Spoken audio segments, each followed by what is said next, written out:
بسم اللہ الرحمن الرحیم شروع اللہ کے نام سے جو رحمان و رحیم ہے۔ یسبح للہ ما فی السماوات وما فی الارض الملک القدوس العزیز الحکیم۔ اللہ کی تسبیح کر رہی ہے ہر وہ چیز جو آسمانوں میں ہے اور ہر وہ چیز جو زمین میں ہے، بادشاہ ہے، قدوس ہے، زبردست اور حکیم ہے۔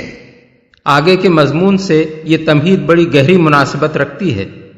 عرب کے یہودی رسول اللہ صلی اللہ علیہ وسلم کی ذات و صفات اور کارناموں میں رسالت کی سری نشانیاں بچشم سر دیکھ لینے کے باوجود، اور اس کے باوجود کہ تورات میں حضرت موسیٰ علیہ السلام نے آپ کے آنے کی سری بشارت دی تھی جو آپ کے سوا کسی اور پر چسپاں نہیں ہوتی تھی، صرف اس بنا پر آپ کا انکار کر رہے تھے کہ اپنی قوم اور نسل سے باہر کے کسی شخص کی رسالت مان لینا انہیں سخت ناگوار تھا۔ وہ صاف کہتے تھے کہ جو کچھ ہمارے ہاں آیا ہے ہم صرف اسی کو مانیں گے، دوسری کسی تعلیم کو جو کسی غیر اسرائیلی نبی کے ذریعے سے آئے، خواہ وہ خدا ہی کی طرف سے ہو، تسلیم کرنے کے لیے وہ قطعی تیار نہ تھے۔ آگے کی آیتوں میں اسی رویے پر انہیں ملامت کی جا رہی ہے، اس لیے کلام کا آغاز اس تمہیدی فقرے سے کیا گیا ہے۔ اس میں پہلی بات یہ فرمائی گئی ہے کہ کائنات کی ہر چیز اللہ کی تسبیح کر رہی ہے، یعنی یہ پوری کائنات اس بات پر شاہد ہے کہ اللہ ان تمام نقائص اور کمزوریوں سے پاک ہے جن کی بنا پر یہودیوں نے اپنی نسلی برتری کا تصور قائم کر رکھا ہے۔ وہ کسی کا رشتہ دار نہیں ہے، جانبداری یعنی فیورٹزم کا اس کے ہاں کوئی کام نہیں، اپنی ساری مخلوق کے ساتھ اس کا معاملہ یکساں عدل اور رحمت اور ربوبیت کا ہے۔ کوئی خاص نسل اور قوم اس کی چہیتی نہیں ہے کہ وہ خواہ کچھ کرے، بہرحال اس کی نوازشیں اسی کے لیے مخصوص رہیں، اور کسی دوسری نسل یا قوم سے اس کو عداوت نہیں ہے کہ وہ اپنے اندر خوبیاں بھی رکھتی ہو تو وہ اس کی عنایات سے محروم رہے۔ پھر فرمایا گیا کہ وہ بادشاہ ہے، یعنی دنیا کی کوئی طاقت اس کے اختیارات کو محدود کرنے والی نہیں ہے۔ تم بندے اور رعیت ہو، تمہارا یہ منصب کب سے ہو گیا کہ تم یہ طے کرو کہ وہ تمہاری ہدایت کے لیے اپنا پیغمبر کسے بنائے اور کسے نہ بنائے۔ اس کے بعد ارشاد ہوا کہ وہ قدوس ہے، یعنی اس سے بدرجہ منزہ اور پاک ہے کہ اس کے فیصلے میں کسی خطا اور غلطی کا امکان ہو۔ غلطی تمہاری سمجھ بوجھ میں ہو سکتی ہے، اس کے فیصلے میں نہیں ہو سکتی۔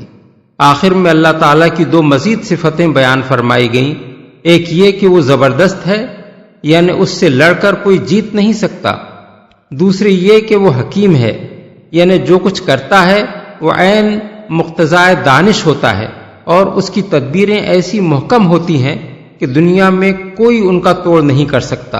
هو الذي بعث في الأميين رسولا منهم يتلو عليهم آياته ويزكيهم ويعلمهم الكتاب والحكمة وإن كانوا من قبل لفي ضلال مبين۔ وہی ہے جس نے امیوں کے اندر ایک رسول خود انہی میں سے اٹھایا جو انہیں اس کی آیات سناتا ہے، ان کی زندگی سنوارتا ہے اور ان کو کتاب اور حکمت کی تعلیم دیتا ہے، حالانکہ اس سے پہلے وہ کھلی گمراہی میں پڑے ہوئے تھے۔ امیوں کے اندر، یہاں امی کا لفظ یہودی اصطلاح کے طور پر آیا ہے اور اس میں ایک لطیف طنز پوشیدہ ہے۔ اس کا مطلب یہ ہے کہ جن کو یہودی حقارت کے ساتھ امی کہتے ہیں اور اپنے مقابلے میں ذلیل سمجھتے ہیں، انہی میں اللہ غالب و دانا نے ایک رسول اٹھایا ہے۔ وہ خود نہیں اٹھ کھڑا ہوا ہے بلکہ اس کا اٹھانے والا وہ ہے جو کائنات کا بادشاہ ہے، زبردست اور حکیم ہے، جس کی قوت سے لڑ کر یہ لوگ اپنا ہی کچھ بگاڑیں گے، اس کا کچھ نہیں بگاڑ سکتے۔ معلوم ہونا چاہیے کہ قرآن مجید میں امی کا لفظ متعدد مقامات پر آیا ہے اور سب جگہ اس کے معنی ایک ہی نہیں ہیں، بلکہ مختلف مواقع پر وہ مختلف معنوں میں استعمال ہوا ہے۔ کہیں وہ اہل کتاب کے مقابلے میں ان لوگوں کے لیے استعمال کیا گیا ہے جن کے پاس کوئی آسمانی کتاب نہیں ہے جس کی پیروی وہ کرتے ہوں۔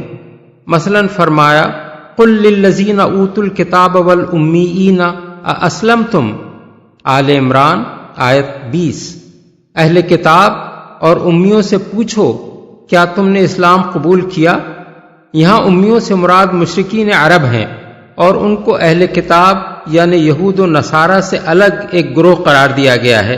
کسی جگہ یہ لفظ خود اہل کتاب کے ان پڑھ اور کتاب اللہ سے ناواقف لوگوں کے لیے استعمال ہوا ہے، جیسے فرمایا وَمِنْهُمْ أُمِّيُّونَ لَا يَعْلَمُونَ الْكِتَابَ إِلَّا أَمَانِيَّ، سورہ البقرہ آیت 78۔ ان یہودیوں میں کچھ لوگ امی ہیں، کتاب کا کوئی علم نہیں رکھتے، بس اپنی آرزوؤں ہی کو جانتے ہیں۔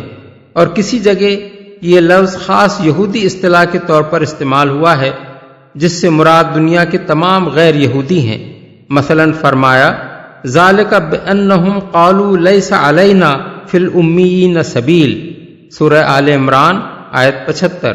یعنی ان کے اندر یہ بددیانتی پیدا ہونے کا سبب یہ ہے کہ وہ کہتے ہیں کہ امیوں کا مال مار کھانے پر ہم پر کوئی گرفت نہیں ہے۔ یہی تیسرے معنی ہیں جو آیت زیر بحث میں مراد لیے گئے ہیں۔ یہ لفظ عبرانی زبان کے لفظ گوئم کا ہم معنی ہے جس کا ترجمہ انگریزی بائبل میں جینٹائلز کیا گیا ہے، اور اس سے مراد تمام غیر یہودی یا غیر اسرائیلی لوگ ہیں۔ لیکن اس یہودی اصطلاح کی اصل معنویت محض اس کی اس تشریح سے سمجھ میں نہیں آ سکتی۔ دراصل عبرانی زبان کا لفظ گوئم ابتداً محض اقوام کے معنی میں بولا جاتا تھا، لیکن رفتہ رفتہ یہودیوں نے اسے پہلے تو اپنے سوا دوسری قوموں کے لیے مخصوص کر دیا، پھر اس کے اندر یہ معنی پیدا کر دیے کہ یہودیوں کے سوا باقی تمام اقوام ناشائستہ، بدمذہب، ناپاک اور ذلیل ہیں۔ حتیٰ کہ حقارت اور نفرت میں یہ لفظ یونانیوں کی اصطلاح باربیرین سے بھی بازی لے گیا جسے وہ تمام غیر یونانیوں کے لیے استعمال کرتے تھے۔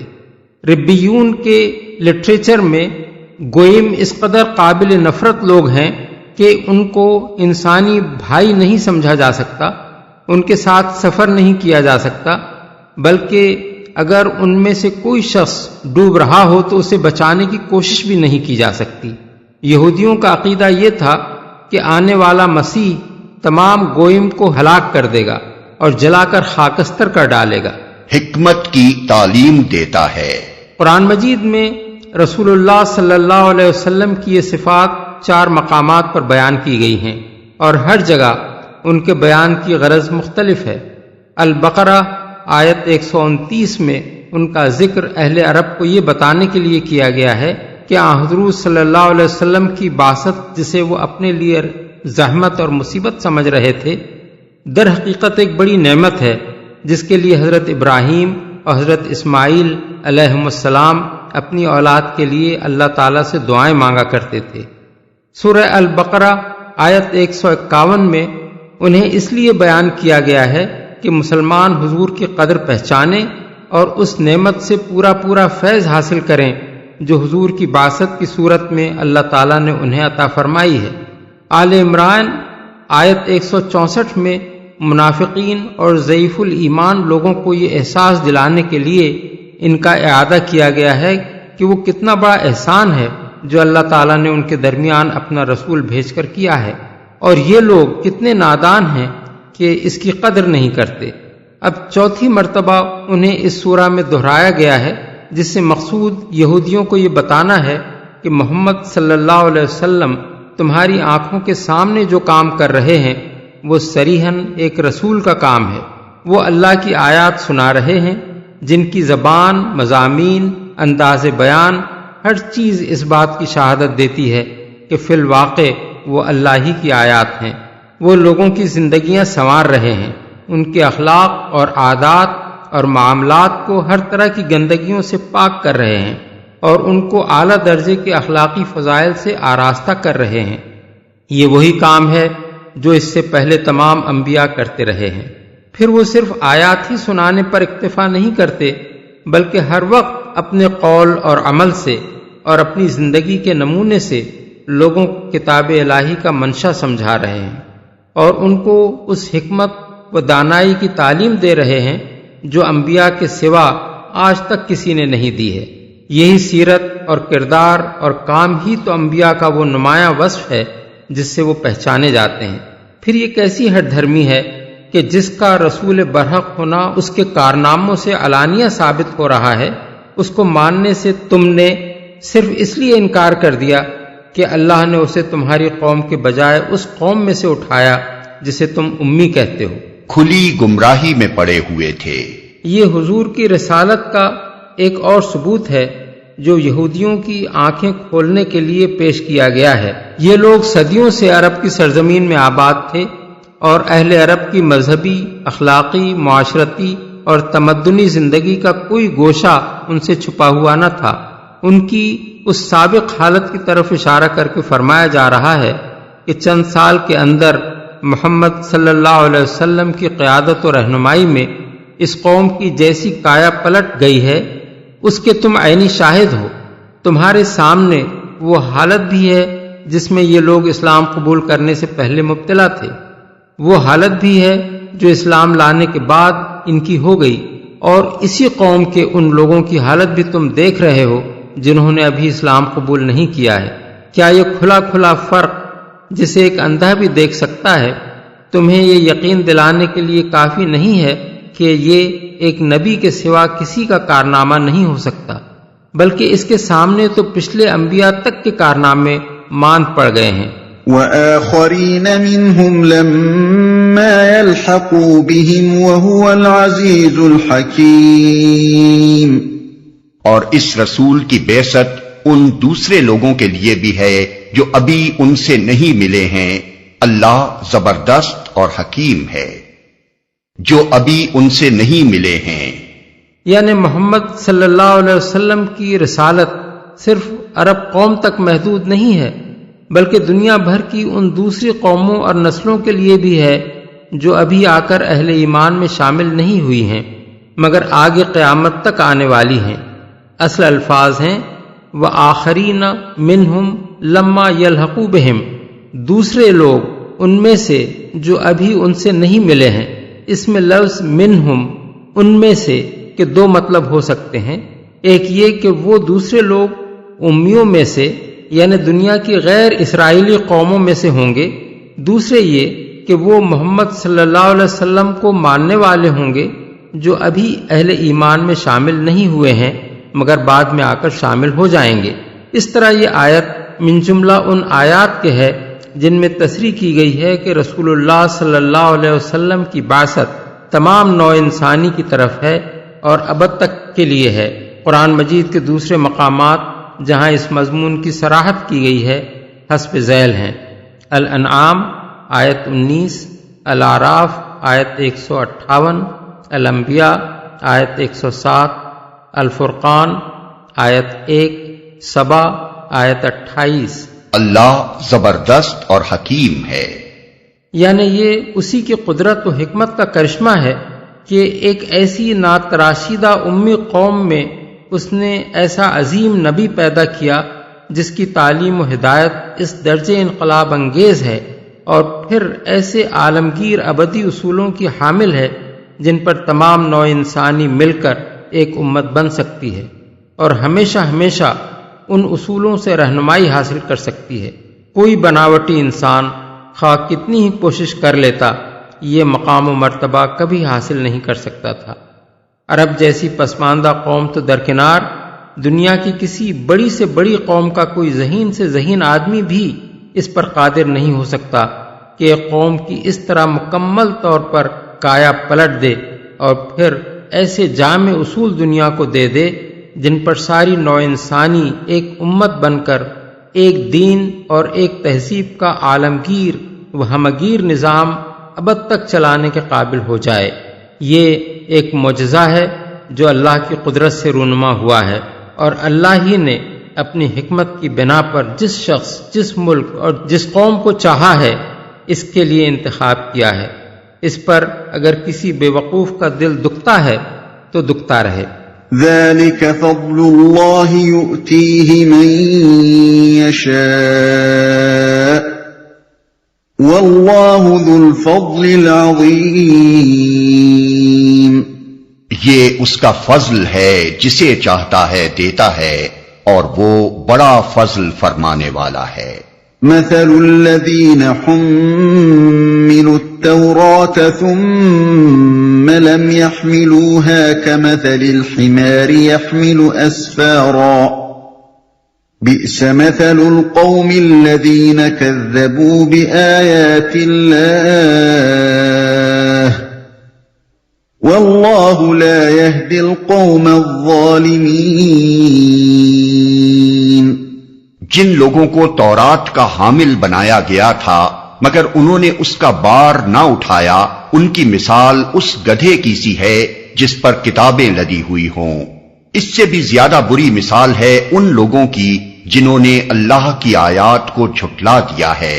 ایسے ظالموں کو اللہ ہدایت نہیں دیا کرتا. اس کا بار نہ اٹھایا. اس فقرے کے دو معنی ہیں، ایک عام اور دوسرا خاص. عام معنی یہ ہیں کہ جن لوگوں پر تورات کے علم و عمل اور اس کے مطابق دنیا کی ہدایت کا بار رکھا گیا تھا مگر نہ انہوں نے اپنی اس ذمہ داری کو سمجھا اور نہ اس کا حق ادا کیا. خاص معنی یہ ہیں کہ حامل تورات گروہ ہونے کی حیثیت سے جن کا کام یہ تھا کہ سب سے پہلے آگے بڑھ کر اس رسول کا ساتھ دیتے جس کے آنے کی صاف صاف بشارت تورات میں دی گئی تھی، مگر انہوں نے سب سے بڑھ کر اس کی مخالفت کی اور تورات کی تعلیم کے تقاضے کو پورا نہ کیا. مثال اس گدھے کی سی ہے، یعنی جس طرح گدھے پر کتابیں لدی ہوں اور وہ نہیں جانتا کہ اس کی پیٹھ پر کیا ہے، اسی طرح یہ تورات کو اپنے اوپر لادے ہوئے ہیں اور نہیں جانتے کہ یہ کتاب کس لیے آئی ہے اور ان سے کیا چاہتی ہے. جنہوں نے اللہ کی آیات کو جھٹلا دیا ہے. یعنی ان کا حال گدھے سے بھی بدتر ہے. وہ تو سمجھ بوجھ نہیں رکھتا اس لیے معذور ہے، مگر یہ سمجھ بوجھ رکھتے ہیں، تورات کو پڑھتے پڑھاتے ہیں، اس کے معنی سے ناواقف نہیں ہیں، پھر بھی یہ اس کی ہدایات سے دانستہ انحراف کر رہے ہیں اور اس نبی کو ماننے سے قصدن انکار کر رہے ہیں جو تورات کی روح سے سراسر حق پر ہے. یہ نافہمی کے قصوروار نہیں ہیں بلکہ جان بوجھ کر اللہ کی آیات کو جھٹلانے کے مجرم ہیں. قل يا أيها الذين هادوا إن زعمتم أنكم أولياء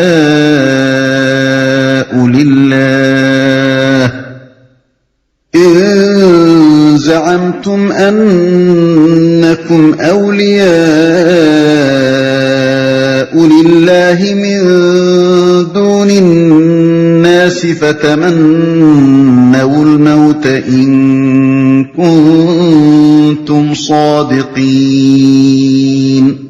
ان سے کہو اے لوگو جو یہودی بن گئے ہو، اگر تمہیں یہ گھمنڈ ہے کہ باقی سب لوگوں کو چھوڑ کر بس تم ہی اللہ کے چہیتے ہو تو موت کی تمنا کرو اگر تم اپنے اس ظام میں سچے ہو. جو یہودی بن گئے ہو. یہ نقطہ قابل توجہ ہے. اے یہودیوں نہیں کہا ہے بلکہ اے وہ لوگوں جو یہودی بن گئے ہو یا جنہوں نے یہودیت اختیار کر لی ہے فرمایا ہے. اس کی وجہ یہ ہے کہ اصل دین جو موسیٰ علیہ السلام اور ان سے پہلے اور بعد کے انبیاء لائے تھے وہ تو اسلام ہی تھا. ان انبیاء میں سے کوئی بھی یہودی نہ تھا اور نہ ان کے زمانے میں یہودیت پیدا ہوئی تھی. یہ مذہب اس نام کے ساتھ بہت بعد کی پیداوار ہے. یہ اس خاندان کی طرف منسوب ہے جو حضرت یعقوب علیہ السلام کے چوتھے بیٹے یہودا کی نسل سے تھا. حضرت سلیمان علیہ السلام کے بعد جب سلطنت دو ٹکڑوں میں تقسیم ہو گئی تو یہ خاندان اس ریاست کا مالک ہوا جو یہودیہ کے نام سے موسوم ہوئی اور بنی اسرائیل کے دوسرے قبیلوں نے اپنی الگ ریاست قائم کر لی جو سامریہ کے نام سے مشہور ہوئی. پھر اسیریا نے نہ صرف یہ کہ سامریہ کو برباد کر دیا بلکہ ان اسرائیلی قبیلوں کا بھی نام و نشان مٹا دیا جو اس ریاست کے بانی تھے. اس کے بعد صرف یہودا اور اس کے ساتھ بنیامین کی نسل باقی رہ گئی جس پر یہودا کی نسل کے غلبے کی وجہ سے یہود ہی کے لفظ کا اطلاق ہونے لگا۔ اس نسل کے اندر کاہنوں اور ربیوں اور احبار نے اپنے اپنے خیالات و نظریات اور رجحانات کے مطابق عقائد اور رسوم اور مذہبی ضوابط کا جو ڈھانچہ سدہ برس میں تیار کیا، اس کا نام یہودیت ہے۔ یہ ڈھانچہ 4 صدی قبل مسیح سے بننا شروع ہوا اور 5ویں صدی تک بنتا رہا۔ اللہ کے رسولوں کی لائی ہوئی ربانی ہدایت کا بہت تھوڑا ہی عنصر اس میں شامل ہے اور اس کا حلیہ بھی اچھا خاصا بگڑ چکا ہے۔ اسی بنا پر قرآن مجید میں اکثر مقامات پر ان کو الذین ہادو کہہ کر خطاب کیا گیا ہے، یعنی اے وہ لوگو جو یہودی بن کر رہ گئے ہو۔ ان میں سب کے سب اسرائیلی ہی نہ تھے، بلکہ وہ غیر اسرائیلی لوگ بھی تھے جنہوں نے یہودیت قبول کر لی تھی۔ قرآن میں جہاں بنی اسرائیل کو خطاب کیا گیا ہے وہاں اے بنی اسرائیل کے الفاظ استعمال ہوئے ہیں، اور جہاں مذہب یہود کے پیرووں کو خطاب کیا گیا ہے وہاں الذین ہادو کے الفاظ استعمال ہوئے ہیں۔ اللہ کے چہیتے ہو۔ قرآن مجید میں متعدد مقامات پر ان کے اس دعوے کی تفصیلات دی گئی ہیں۔ مثلاً وہ کہتے ہیں کہ یہودیوں کے سوا کوئی جنت میں داخل نہ ہوگا، سورہ البقرہ آیت 111۔ ہمیں دوزخ کی آگ ہرگز نہ چھوئے گی، اگر ہم کو سزا ملے گی بھی تو بس چند روز، سورہ البقرہ آیت 80، سورہ آل عمران آیت 24۔ ہم اللہ کے بیٹے اور اس کے چہیتے ہیں، المائدہ آیت 18۔ ایسے ہی کچھ دعوے خود یہودیوں کی اپنی کتابوں میں بھی ملتے ہیں۔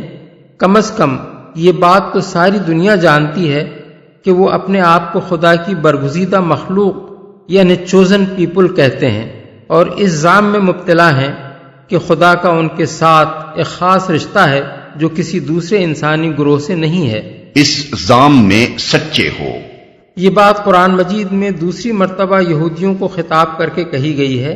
پہلے سورہ بقرہ میں فرمایا گیا تھا، ان سے کہو اگر آخرت کا گھر تمام انسانوں کو چھوڑ کر صرف تمہارے ہی لیے اللہ کے ہاں مخصوص ہے تو پھر تم موت کی تمنا کرو اگر تم اپنے اس خیال میں سچے ہو، لیکن یہ ہرگز اس کی تمنا نہ کریں گے اپنے ان کرتوتوں کی وجہ سے جو یہ کر چکے ہیں، اور اللہ ظالموں کو خوب جانتا ہے۔ بلکہ تم تمام انسانوں سے بڑھ کر، حتیٰ کہ مشرکین سے بھی بڑھ کر، ان کو کسی نہ کسی طرح جینے کا حریص پاؤ گے۔ ان میں سے کوئی یہ چاہتا ہے کہ 1000 برس جیے، حالانکہ وہ لمبی عمر پائے تب بھی اسے یہ چیز عذاب سے نہیں بچا سکتی۔ ان کے سارے کرتوت اللہ کی نظر میں ہیں۔ آیات 94 تا 96۔ اب اسی بات کو پھر یہاں دہرایا گیا ہے، لیکن یہ محض تکرار نہیں ہے۔ سورہ بقرہ والی آیات میں یہ بات اس وقت کہی گئی تھی جب یہودیوں سے مسلمانوں کی کوئی جنگ نہ ہوئی تھی، اور اس صورت میں اس کا اعادہ اس وقت کیا گیا ہے جب ان کے ساتھ متعدد مارکے پیش آنے کے بعد عرب میں آخری اور قطعی طور پر ان کا زور توڑ دیا گیا۔ ان مارکوں نے اور ان کے اس انجام نے وہ بات تجربے اور مشاہدے سے ثابت کر دی جو پہلے سورہ بقرہ میں کہی گئی تھی۔ مدینے اور خیبر میں یہودی طاقت بلحاظ تعداد مسلمانوں سے کسی طرح کم نہ تھی، اور بلحاظ وسائل ان سے بہت زیادہ تھی۔ پھر عرب کے مشرکین اور مدینے کے منافقین بھی ان کی پشت پر تھے اور مسلمانوں کو مٹانے پر تلے ہوئے تھے۔ لیکن جس چیز نے اس نامساوی مقابلے میں مسلمانوں کو غالب اور یہودیوں کو مغلوب کیا وہ یہ تھی کہ مسلمان راہ خدا میں مرنے سے خائف تو درکنار، تہ دل سے اس کے مشتاق تھے اور سر ہتھیلی پر لیے ہوئے میدان جنگ میں اترتے تھے، کیونکہ انہیں اس بات کا یقین تھا کہ وہ خدا کی راہ میں لڑ رہے ہیں، اور وہ اس بات پر بھی ایک کامل یقین رکھتے تھے کہ اس راہ میں شہید ہونے والے کے لیے جنت ہے۔ اس کے برعکس یہودیوں کا حال یہ تھا کہ وہ کسی راہ میں بھی جان دینے کے لیے تیار نہ تھے، نہ خدا کی راہ میں، نہ قوم کی راہ میں، نہ خود اپنی جان اور مال اور عزت کی راہ میں۔ انہیں صرف زندگی درکار تھی، خواہ وہ کیسی ہی زندگی ہو۔ اسی چیز نے ان کو بزدل بنا دیا تھا۔ وَلَا يَتَمَنَّوْنَهُ أَبَدًا بِمَا قَدَّمَتْ أَيْدِيهِمْ واللہ علیم بالظالمین۔ لیکن یہ ہرگز اس کی تمنا نہ کریں گے اپنے کرتوتوں کی وجہ سے جو یہ کر چکے ہیں، اور اللہ ان ظالموں کو خوب جانتا ہے، کرتوتوں کی وجہ سے جو یہ کر چکے ہیں۔ بالفاظ دیگر ان کا موت سے یہ فرار بے سبب نہیں ہے۔ وہ زبان سے خواہ کیسے ہی لمبے چوڑے دعوے کریں گے، مگر ان کے ضمیر خوب جانتے ہیں کہ خدا اور اس کے دین کے ساتھ ان کا معاملہ کیا ہے، اور آخرت میں ان حرکتوں کے کیا نتائج نکلنے کی توقع کی جا سکتی ہے جو وہ دنیا میں کر رہے ہیں۔ اسی لیے ان کا نفس خدا کی عدالت کا سامنا کرنے سے جی چراتا ہے۔ قل ان الموت الذي تفرون منه فإنه ملاقيكم ثم تردون إلى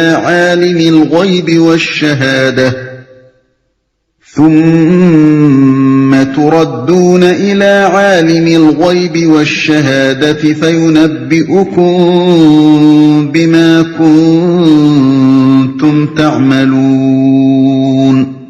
ان سے کہو جس موت سے تم بھاگتے ہو وہ تو تمہیں آ کر رہے گی، پھر تم اس کے سامنے پیش کیے جاؤ گے جو پوشیدہ و ظاہر کا جاننے والا ہے، اور وہ تمہیں بتا دے گا کہ تم کیا کچھ کرتے رہے ہو۔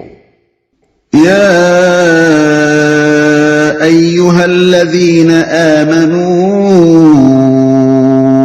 اذا نودی للصلاة من یوم الجمعة فاسعوا الى ذکر اللہ وذروا البیع ذلکم خیر لکم ان کنتم تعلمون۔ اے لوگو جو ایمان لائے ہو، جب پکارا جائے نماز کے لیے جمعے کے دن تو اللہ کے ذکر کی طرف دوڑو اور خرید و فروخت چھوڑ دو، یہ تمہارے لیے زیادہ بہتر ہے اگر تم جانو۔ جمعے کے دن۔ اس فقرے میں 3 باتیں خاص طور پر توجہ طلب ہیں۔ ایک یہ کہ اس میں نماز کے لیے منادی کرنے کا ذکر ہے، دوسرے یہ کہ کسی ایسی نماز کی منادی کا ذکر ہے جو خاص طور پر صرف جمعے کے دن ہی پڑھی جانی چاہیے، تیسرے یہ کہ ان دونوں چیزوں کا ذکر اس طرح نہیں کیا گیا ہے کہ تم نماز کے لیے منادی کرو اور جمعے کے روز ایک خاص نماز پڑھا کرو، بلکہ انداز بیان اور سیاق و سباق صاف بتا رہا ہے کہ نماز کی منادی اور جمعے کی مخصوص نماز دونوں پہلے سے جاری تھیں۔ البتہ لوگ یہ غلطی کر رہے تھے کہ جمعے کی منادی سن کر نماز کے لیے دوڑنے میں تساہل برتتے تھے اور خرید و فروخت کرنے میں لگے رہتے تھے۔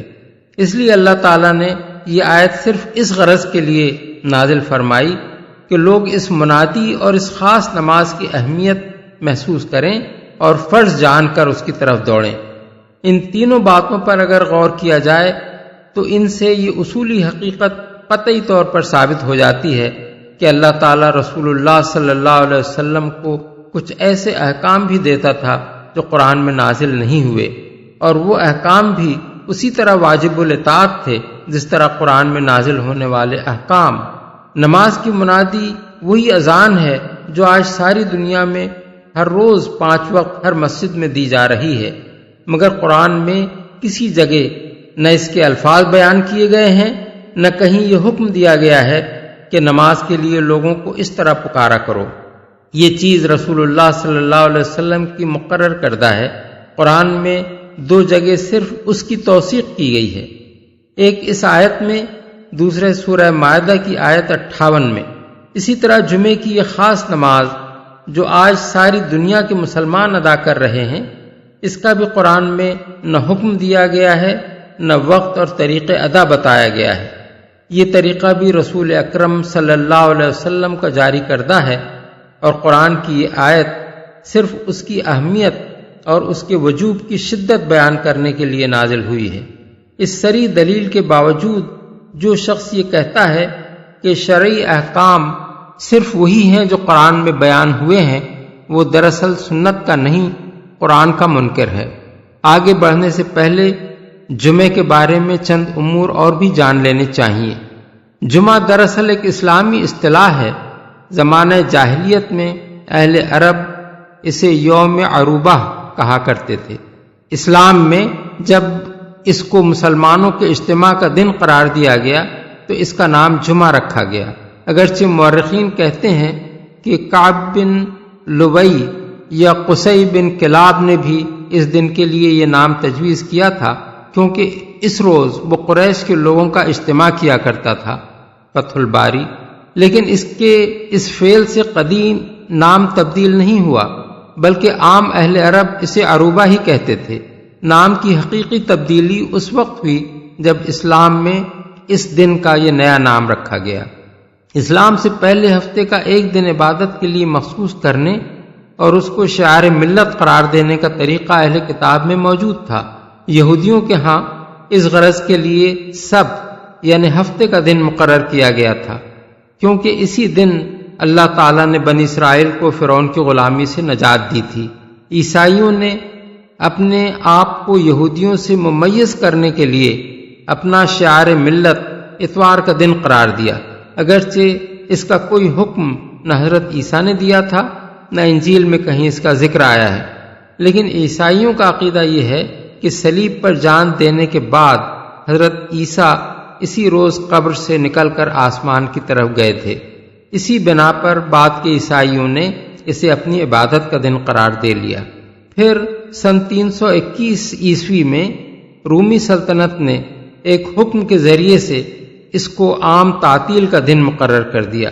اسلام نے ان دونوں ملتوں سے اپنی ملت کو ممیز کرنے کے لیے یہ دونوں دن چھوڑ کر جمعے کو اجتماعی عبادت کے لیے اختیار کیا۔ حضرت عبداللہ بن عباس اور حضرت ابو مسعود انصاری کی روایات سے معلوم ہوتا ہے کہ جمعے کی فرضیت کا حکم نبی صلی اللہ علیہ وسلم پر ہجرت سے کچھ مدت پہلے مکہ معظمہ ہی میں نازل ہو چکا تھا، لیکن اس وقت آپ اس پر عمل نہیں کر سکتے تھے کیونکہ مکے میں کوئی اجتماعی عبادت ادا کرنا ممکن نہ تھا۔ اس لیے آپ نے ان لوگوں کو جو آپ سے پہلے ہجرت کر کے مدینہ منورہ پہنچ چکے تھے یہ حکم لکھ بھیجا کہ وہاں جمعہ قائم کریں۔ چنانچہ ابتدائی مہاجرین کے سردار حضرت مصعب بن عمیر نے 12 آدمیوں کے ساتھ مدینے میں پہلا جمعہ پڑھا۔ طبرانی، دارقطنی۔ حضرت کعب بن مالک اور ابن سیرین کی روایت یہ ہے کہ اس سے پہلے مدینے کے انصار نے بطور خود قبل اس کے کہ حضور کا حکم ان کو پہنچا ہوتا آپس میں یہ طے کیا تھا کہ ہفتے میں ایک دن مل کر اجتماعی عبادت کریں گے۔ اس غرض کے لیے انہوں نے یہودیوں کے سبت اور عیسائیوں کے اتوار کو چھوڑ کر جمعے کا دن انتخاب کیا اور پہلا جمعہ حضرت اسعد بن زرارہ نے بنی بیاضہ کے علاقے میں پڑھا جس میں 40 آدمی شریک ہوئے۔ بروایت مسند احمد، ابو داؤد، ابن ماجہ، ابن حبان، عبد بن حمید، عبد الرزاق، بہقی۔ اس سے معلوم ہوتا ہے کہ اسلامی ذوق خود اس وقت یہ مطالبہ کر رہا تھا کہ ایسا ایک دن ہونا چاہیے جس میں زیادہ سے زیادہ مسلمان جمع ہو کر اجتماعی عبادت کریں، اور یہ بھی اسلامی ذوق ہی کا تقاضا تھا کہ وہ دن ہفتے اور اتوار سے الگ ہو تاکہ مسلمانوں کا شعار ملت یہود و نصارہ کے شعار ملت سے الگ رہے۔ یہ صحابہ کرام کی اسلامی ذہنیت کا ایک عجیب کرشمہ ہے کہ بسا اوقات ایک حکم آنے سے پہلے ہی ان کا ذوق کہہ دیتا تھا کہ اسلام کی روح فلاں چیز کا تقاضا کر رہی ہے۔ رسول اللہ صلی اللہ علیہ وسلم نے ہجرت کے بعد جو اولین کام کیے ان میں سے ایک جمعے کی اقامت بھی تھی۔ مکہ معظمہ سے ہجرت کر کے آپ پیر کے روز قباء پہنچے، 4 دن وہاں قیام فرمایا، 5ویں روز جمعے کے دن وہاں سے مدینے کی طرف روانہ ہوئے۔ راستے میں بنی سالم بن عوف کے مقام پر تھے کہ نماز جمعہ کا وقت آ گیا۔ اسی جگہ آپ نے پہلا جمعہ ادا فرمایا۔ بروایت ابن ہشام۔ اس نماز کے لیے رسول اللہ صلی اللہ علیہ وسلم نے زوال کے بعد کا وقت مقرر فرمایا تھا، یعنی وہی وقت جو ظہر کی نماز کا وقت ہے۔ ہجرت سے پہلے حضرت مصعب بن عمیر کو جو تحریری حکم آپ نے بھیجا تھا اس میں آپ کا ارشاد یہ تھا: فَإِذَا مَالَ النَّهَارُ عَنْ شَطْرِهِ عِنْدَ الزَّوَالِ من یوم الجمعہ فتقربوا الی اللہ تعالی برکعتین بروایت دارقطنی، یعنی جب جمعے کے روز دن نصف النہار سے ڈھل جائے تو 2 رکعت نماز کے ذریعے سے اللہ کے حضور تقرب حاصل کرو۔ یہی حکم ہجرت کے بعد آپ نے قولاً بھی دیا اور عملاً بھی۔ اسی وقت پر آپ جمعے کی نماز پڑھاتے رہے۔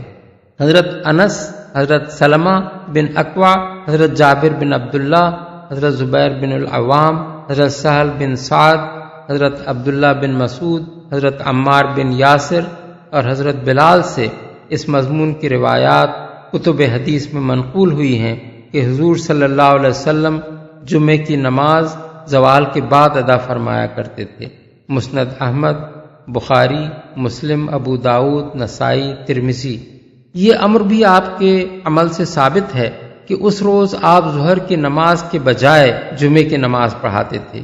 اس نماز کی صرف 2 رکعتیں ہوتی تھیں اور اس سے پہلے آپ خطبہ ارشاد فرماتے تھے۔ یہی فرق جمعے کی نماز اور عام دنوں کی نماز ظہر میں تھا۔ حضرت عمر رضی اللہ تعالی عنہ فرماتے ہیں، صلاۃ المسافر رکعتان و صلاۃ الفجر رکعتان و صلاۃ الجمعہ رکعتان، تمام غیر قصر علی لسان نبیکم صلی اللہ علیہ وسلم، وانما قصرت الجمعۃ لاجل الخطبہ بروایت احکام القرآن للجساس، یعنی تمہارے نبی صلی اللہ علیہ وسلم کی زبان مبارک سے نکلے ہوئے حکم کی روح سے مسافر کی نماز 2 رکعت ہے، فجر کی نماز 2 رکعت ہے اور جمعے کی نماز 2 رکعت ہے۔ یہ پوری نماز ہے، قصر نہیں ہے، اور جمعے کو خطبے کی خاطر ہی مختصر کیا گیا ہے۔ جس اذان کا یہاں ذکر ہے اس سے مراد وہ اذان ہے جو خطبے سے پہلے دی جاتی ہے، نہ کہ وہ اذان جو خطبہ سے کافی دیر پہلے لوگوں کو یہ اطلاع دینے کے لیے دی جاتی ہے کہ جمعے کا وقت شروع ہو چکا ہے۔ حدیث میں حضرت صائب بن یزید کی روایت ہے کہ رسول اللہ صلی اللہ علیہ وسلم کے زمانے میں صرف ایک ہی اذان ہوتی تھی اور وہ امام کے ممبر پر بیٹھنے کے بعد دی جاتی تھی۔ حضرت ابو بکر اور حضرت عمر کے زمانے میں بھی یہی عمل ہوتا رہا۔ پھر حضرت عثمان کے دور میں جب آبادی بڑھ گئی تو انہوں نے پہلے ایک اور اذان دلوانی شروع کر دی جو مدینے کے بازار میں ان کے مکان زورا پر دی جاتی تھی، بروایت بخاری، ابو داؤد، نسائی، طبرانی۔ خرید و فروخت چھوڑ دو۔ اس حکم میں ذکر سے مراد خطبہ ہے، کیونکہ اذان کے بعد پہلا عمل جو نبی صلی اللہ علیہ وسلم کرتے تھے وہ نماز نہیں بلکہ خطبہ تھا، اور نماز آپ ہمیشہ خطبے کے بعد ادا فرماتے تھے۔ حضرت ابو ہریرہ کی روایت ہے کہ رسول اللہ صلی اللہ علیہ وسلم نے فرمایا، جمعے کے روز ملائکہ ہر آنے والے کا نام اس کی آمد کی ترتیب کے ساتھ لکھتے جاتے ہیں۔ پھر اذا خرج الامام حضرت الملائکۃ یستمعون الذکر، جب امام خطبہ دینے کے لیے نکلتا ہے تو وہ نام لکھنے بند کر دیتے ہیں اور ذکر یعنی خطبہ سننے میں لگ جاتے ہیں، بروایت مسند احمد، بخاری، مسلم، ابو داؤد، ترمذی، نسائی۔ اس حدیث سے بھی معلوم ہوا کہ ذکر سے مراد خطبہ ہے۔ خود قرآن کا بیان بھی اسی کی طرف اشارہ کر رہا ہے۔ پہلے فرمایا فسعوا الی ذکر اللہ، خدا کے ذکر کی طرف دوڑو۔ پھر آگے چل کر فرمایا فاذا قضیت الصلاۃ فانتشروا فی الارض، جب نماز پوری ہو جائے تو زمین میں پھیل جاؤ۔ اس سے معلوم ہوا کہ جمعے کے روز عمل کی ترتیب یہ ہے کہ پہلے ذکر اللہ پھر نماز۔ مفسرین کا بھی اس پر اتفاق ہے کہ ذکر سے مراد یا تو خطبہ ہے یا پھر خطبہ اور نماز دونوں۔ خطبے کے لیے ذکر اللہ کا لفظ استعمال کرنا خود یہ معنی رکھتا ہے کہ اس میں وہ مضامین ہونے چاہیے جو اللہ کی یاد سے مناسبت رکھتے ہوں، مثلا اللہ کی حمد و ثنا، اس کے رسول صلی اللہ علیہ وسلم پر درود و صلات اور اس کے احکام اور اس کی شریعت کے مطابق عمل کی تعلیم و تلقین، اس سے ڈرنے والے نیک بندوں کی تعریف وغیرہ۔ اسی بنا پر زمخشری نے کشاف میں لکھا ہے کہ خطبے میں ظالم حکمرانوں کی مدح و ثنا یا ان کا نام لینا اور ان کے لیے دعا کرنا ذکر اللہ سے کوئی دور کی مناسبت بھی نہیں رکھتا، بلکہ یہ تو ذکر الشیطان ہے۔ اللہ کے ذکر کی طرف دوڑو کا مطلب یہ نہیں ہے کہ بھاگتے ہوئے آؤ، بلکہ اس کا مطلب یہ ہے کہ جلدی سے جلدی وہاں پہنچنے کی کوشش کرو۔ اردو زبان میں بھی ہم دوڑ دھوپ کرنا، بھاگ دوڑ کرنا سرگرم کوشش کے معنی میں بولتے ہیں، نہ کہ بھاگنے کے معنی میں۔ اسی طرح عربی میں بھی سعی کے معنی بھاگنے ہی کے نہیں ہیں۔ قرآن میں اکثر مقامات پر سعی کا لفظ کوشش اور جد و جہد کے معنی میں استعمال ہوا ہے۔ مثلا لیس للانسان الا ما سعى ومن اراد الآخرۃ وسعى لها سعيها فلما بلغ معه السعي واذا تولى سعى في الارض ليفسد فيها۔ مفسرین نے بھی بالاتفاق اس کو اہتمام کے معنی میں لیا ہے۔ ان کے نزدیک سعی یہ ہے کہ آدمی اذان کی آواز سن کر فوراً مسجد پہنچنے کی فکر میں لگ جائے، اور معاملہ صرف اتنا ہی نہیں ہے۔ حدیث میں بھاگ کر نماز کے لیے آنے کی صاف صاف ممانعت وارد ہوئی ہے۔ حضرت ابو ہریرہ کی روایت ہے کہ رسول اللہ صلی اللہ علیہ وسلم نے فرمایا، جب نماز کھڑی ہو تو اس کی طرف سکون و وقار کے ساتھ چل کر آؤ، بھاگتے ہوئے نہ آؤ۔ پھر جتنی نماز بھی مل جائے اس میں شامل ہو جاؤ، اور جتنی چھوٹ جائے اسے بعد میں پورا کر لو۔ صحاح ستہ۔ حضرت ابو قتادہ انصاری فرماتے ہیں، ایک مرتبہ ہم حضور کے پیچھے نماز پڑھ رہے تھے کہ یکایک لوگوں کے بھاگ بھاگ کر چلنے کی آواز آئی۔ نماز ختم کرنے کے بعد حضور نے ان لوگوں سے پوچھا، یہ کیسی آواز تھی؟ ان لوگوں نے عرض کیا، ہم نماز میں شامل ہونے کے لیے بھاگ کر آ رہے تھے۔ فرمایا، ایسا نہ کیا کرو، نماز کے لیے جب بھی آؤ پورے سکون کے ساتھ آؤ، جتنی مل جائے اس کو امام کے ساتھ پڑھ لو، جتنی چھوٹ جائے وہ بعد میں پوری کر لو۔ بروایت بخاری و مسلم۔ خرید و فروخت چھوڑ دو کا مطلب صرف خرید و فروخت ہی چھوڑنا نہیں ہے، بلکہ نماز کے لیے جانے کی فکر اور اہتمام کے سوا ہر دوسری مصروفیت چھوڑ دینا ہے۔ بیع کا ذکر خاص طور پر صرف اس لیے کیا گیا ہے کہ جمعے کے روز تجارت خوب چمکتی تھی، آس پاس کی بستیوں کے لوگ سمٹ کر ایک جگہ جمع ہو جاتے تھے، تاجر بھی اپنا مال لے لے کر وہاں پہنچ جاتے تھے، لوگ بھی اپنی ضرورت کی چیزیں خریدنے میں لگ جاتے تھے۔ لیکن ممانعت کا حکم صرف بیع تک محدود نہیں ہے، بلکہ دوسرے تمام مشاغل بھی اس کے تحت آ جاتے ہیں۔ اور چونکہ اللہ تعالیٰ نے صاف صاف ان سے منع فرمایا ہے، اس لیے فقہاء اسلام کا اس بات پر اتفاق ہے کہ جمعے کی اذان کے بعد بیع اور ہر قسم کا کاروبار حرام ہے۔ یہ حکم قطعی طور پر نماز جمعہ کے فرض ہونے پر دلالت کرتا ہے۔ اول تو اذان سنتے ہی اس کے لیے دوڑنے کی تاکید بجائے خود اس کی دلیل ہے، پھر بیع جیسی حلال چیز کا اس کی خاطر حرام ہو جانا یہ ظاہر کرتا ہے کہ وہ فرض ہے۔ مزید برآں ظہر کی فرض نماز کا جمعے کے روز ساقط ہو جانا اور نماز جمعہ کا اس کی جگہ لے لینا بھی اس کی فرضیت کا صریح ثبوت ہے، کیونکہ ایک فرض اسی وقت ساقط ہوتا ہے جب اس کی جگہ لینے والا فرض اس سے زیادہ اہم ہو۔ اسی کی تائید بکثرت احادیث کرتی ہیں، جن میں رسول اللہ صلی اللہ علیہ وسلم نے جمعے کی سخت ترین تاکید کی ہے اور اسے صاف الفاظ میں فرض قرار دیا ہے۔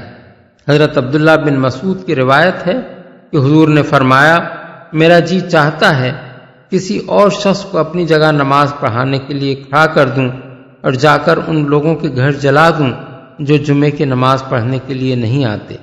بروایت مسند احمد اور بخاری۔ حضرت ابو ہریرہ اور حضرت عبداللہ بن عباس اور حضرت عبداللہ بن عمر کہتے ہیں کہ ہم نے جمعے کے خطبے میں حضور کو یہ فرماتے سنا ہے، لوگوں کو چاہیے کہ جمعہ چھوڑنے سے باز آ جائیں، ورنہ اللہ ان کے دلوں پر ٹھپا لگا دے گا اور وہ غافل ہو کر رہ جائیں گے۔ بروایت مسند احمد، مسلم، نسائی۔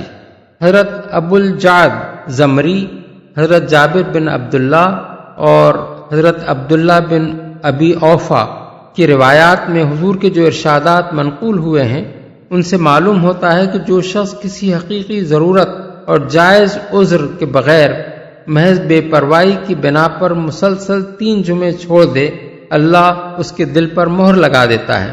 بلکہ ایک روایت میں تو الفاظ یہ ہیں کہ اللہ اس کے دل کو منافق کا دل بنا دیتا ہے۔ بروایت مسند احمد، ابو داؤد، نسائی، ترمذی، ابن ماجہ دارمی، حاکم، ابن حبان، بزاز، طبرانی الکبیر۔ حضرت جابر بن عبداللہ کہتے ہیں کہ حضور نے فرمایا، آج سے لے کر قیامت تک جمعہ تم لوگوں پر فرض ہے۔ جو شخص اسے ایک معمولی چیز سمجھ کر یا اس کا حق نہ مان کر اسے چھوڑے، خدا اس کا حال درست نہ کرے، نہ اسے برکت دے۔ خوب سن رکھو، اس کی نماز نماز نہیں، اس کی زکوٰۃ زکوٰۃ نہیں، اس کا حج حج نہیں، اس کا روزہ روزہ نہیں، اور اس کی کوئی نیکی نیکی نہیں، جب تک کہ وہ توبہ نہ کرے، اور پھر جو توبہ کر لے اللہ اسے معاف فرمانے والا ہے۔ بروایت ابن ماجہ، بزار۔ اسی سے قریب المعنی ایک روایت طبرانی نے اوسط میں ابن عمر سے نقل کی ہے۔ علاوہ بری بکثرت روایات ہیں جن میں حضور نے جمعے کو بالفاظ صریح فرض اور حق واجب قرار دیا ہے۔ حضرت عبداللہ بن عمر بن عاص کی روایت ہے کہ حضور نے فرمایا، جمعہ ہر اس شخص پہ فرض ہے جو اس کی اذان سنے۔ بروایت ابو داؤد، دارقطنی۔ جابر بن عبداللہ اور ابو سعید خدری کہتے ہیں کہ آپ نے خطبے میں فرمایا، جان لو کہ اللہ نے تم پر نماز جمعہ فرض کی ہے۔ بروایت بہقی۔ البتہ آپ نے عورت، بچے، غلام، مریض اور مسافر کو اس فرضیت سے مستثنی قرار دیا ہے۔ حضرت حفصہ کی روایت ہے کہ حضور نے فرمایا، جمعے کے لیے نکلنا ہر بالغ پر واجب ہے۔ بروایت نسائی۔ حضرت طارق بن شہاب کی روایت میں آپ کا ارشاد یہ ہے کہ جمعہ ہر مسلمان پر جماعت کے ساتھ پڑھنا واجب ہے، سوائے غلام، عورت، بچے اور مریض کے۔ بروایت ابو داؤد، حاکم۔ حضرت جابر بن عبداللہ کی روایت میں آپ کے الفاظ یہ ہیں، جو شخص اللہ اور روز آخرت پر ایمان رکھتا ہو اس پر جمعہ فرض ہے، الا یہ کہ عورت ہو یا مسافر ہو یا غلام ہو یا مریض ہو۔ بروایت دارقطنی، بہقی۔ قرآن و حدیث کی انہی تصریحات کی وجہ سے جمعے کی فرضیت پر پوری امت کا اجماع ہے۔ فَإِذَا قُضِيَتِ الصَّلَاةُ فَانتَشِرُوا فِي الْأَرْضِ وَابْتَغُوا مِن فَضْلِ اللَّهِ وَاذْكُرُوا اللَّهَ كَثِيرًا لَعَلَّكُمْ تُفْلِحُونَ۔ پھر جب نماز پوری ہو جائے تو زمین میں پھیل جاؤ اور اللہ کا فضل تلاش کرو، اور اللہ کو کثرت سے یاد کرتے رہو، شاید کہ تمہیں فلاح نصیب ہو جائے۔ اللہ کا فضل تلاش کرو۔ اس کا مطلب یہ نہیں ہے کہ جمعے کی نماز کے بعد زمین میں پھیل جانا اور تلاش رزق کی دوڑ دھوپ میں لگ جانا ضروری ہے، بلکہ یہ ارشاد اجازت کے معنی میں ہے۔ چونکہ جمعے کی اذان سن کر سب کاروبار چھوڑ دینے کا حکم دیا گیا تھا، اس لیے فرمایا گیا کہ نماز ختم ہو جانے کے بعد تمہیں اجازت ہے کہ منتشر ہو جاؤ اور اپنے جو کاروبار بھی کرنا چاہو۔ یہ ایسا ہی ہے جیسے حالت احرام میں شکار کی ممانعت کرنے کے بعد فرمایا، فَإِذَا حَلَلْتُمْ فَاصْطَادُوا، سورہ المائدہ آیت 2۔ جب احرام کھول چکو تو شکار کرو۔ اس کا مطلب یہ نہیں ہے کہ احرام کھولنے کے بعد ضرور شکار کرو، بلکہ اس سے مراد یہ ہے کہ اس کے بعد شکار پر کوئی پابندی باقی نہیں رہتی، چاہو تو شکار کر سکتے ہو۔ یا مثلا سورہ نساء میں ایک سے زائد نکاح کی اجازت فَانْكِحُوا مَا طَابَ لَكُمْ کے الفاظ میں دی گئی ہے۔ یہاں اگرچہ فَانْكِحُوا بصیغہ امر ہے، مگر کسی نے بھی اس کو حکم کے معنی میں نہیں لیا ہے۔ اس سے یہ اصولی مسئلہ نکلتا ہے کہ صیغہ امر ہمیشہ وجوب ہی کے معنی میں نہیں ہوتا، بلکہ کبھی یہ اجازت اور کبھی استحباب کے معنی میں بھی ہوتا ہے۔ یہ بات قرائن سے معلوم ہوتی ہے کہ کہاں یہ حکم کے معنی میں ہے اور کہاں اجازت کے معنی میں، اور کہاں اس سے مراد یہ ہوتی ہے کہ اللہ کو ایسا کرنا پسند ہے، لیکن یہ مراد نہیں ہوتی کہ یہ فعل فرض و واجب ہے۔ خود اسی فقرے کے بعد متصلاً دوسرے ہی فقرے میں ارشاد ہوا ہے، وَاذْكُرُوا اللَّهَ كَثِيرًا، اللہ کو کثرت سے یاد کرو۔ یہاں بھی صیغہ امر موجود ہے، مگر ظاہر ہے کہ یہ استحباب کے معنی میں ہے، نہ کہ وجوب کے معنی میں۔ اس مقام پر یہ بات بھی قابل ذکر ہے کہ اگرچہ قرآن میں یہودیوں کے سبت اور عیسائیوں کے اتوار کی طرح جمعے کو عام تعطیل کا دن قرار نہیں دیا گیا ہے، لیکن اس امر سے کوئی شخص بھی انکار نہیں کر سکتا کہ جمعہ ٹھیک اسی طرح مسلمانوں کا شعار ملت ہے جس طرح ہفتہ اور اتوار یہودیوں اور عیسائیوں کے شعار ملت ہیں۔ اگر ہفتے میں کوئی ایک دن عام تعطیل کے لیے مقرر کرنا ایک تمدنی ضرورت ہو تو جس طرح یہودی اس کے لیے فطری طور پر ہفتے کو اور عیسائی اتوار کو منتخب کرتے ہیں، اسی طرح مسلمان اگر اس کی فطرت میں کچھ اسلامی حص موجود ہو لازماً اس غرض کے لیے جمعے ہی کو منتخب کرے گا۔ بلکہ عیسائیوں نے تو دوسرے ایسے ملکوں پر بھی اپنے اتوار کو مسلط کرنے میں تعامل نہ کیا جہاں عیسائی آبادی آٹے میں نمک کے برابر بھی نہ تھی۔ یہودیوں نے جب فلسطین میں اپنی اسرائیلی ریاست قائم کی تو اولین کام جو انہوں نے کیا وہ یہ تھا کہ اتوار کے بجائے ہفتے کو چھٹی کا دن مقرر کیا۔ قبل تقسیم کے ہندوستان میں برطانوی ہند اور مسلمان ریاستوں کے درمیان نمایاں فرق یہ نظر آتا تھا کہ ملک کے ایک حصے میں اتوار کی چھٹی ہوتی تھی اور دوسرے حصے میں جمعے کی۔ البتہ جہاں مسلمانوں کے اندر اسلامی حص موجود نہیں ہوتی وہاں وہ اپنے ہاتھ میں اقتدار آنے کے بعد بھی اتوار ہی کو سینے سے لگائے رہتے ہیں، جیسا کہ ہم پاکستان میں دیکھ رہے ہیں۔ بلکہ اس سے زیادہ جب بحثی طاری ہوتی ہے تو جمعے کی چھٹی منسوخ کر کے اتوار کی چھٹی رائج کی جاتی ہے، جیسا کہ مصطفیٰ کمال نے ٹرکی میں کیا۔ اللہ کو کثرت سے یاد کرتے رہو، یعنی اپنے کاروبار میں لگ کر بھی اللہ کو بھولو نہیں بلکہ ہر حال میں اس کو یاد رکھو اور اس کا ذکر کرتے رہو، فلاح نصیب ہو جائے۔ قرآن مجید میں متعدد مقامات پر ایک ہدایت یا ایک نصیحت یا ایک حکم دینے کے بعد لعلکم تفلحون شاید کہ تم فلاح پا جاؤ اور لعلکم ترحمون شاید کہ تم پر رحم کیا جائے کے الفاظ ارشاد فرمائے گئے ہیں۔ اس طرح کے مواقع پر شاید کا لفظ استعمال کرنے کا مطلب یہ نہیں ہوتا کہ اللہ تعالیٰ کو معاذ اللہ کوئی شک لاحق ہے، بلکہ یہ دراصل شاہانہ انداز بیان ہے۔ یہ ایسا ہی ہے جیسے کوئی مہربان آقا اپنے غلام سے کہے کہ تم فلاں خدمت انجام دو شاید کہ تمہیں ترقی مل جائے۔ اس میں ایک لطیف وعدہ پوشیدہ ہوتا ہے جس کی امید پر ملازم دل لگا کر بڑے شوق کے ساتھ وہ خدمت انجام دیتا ہے۔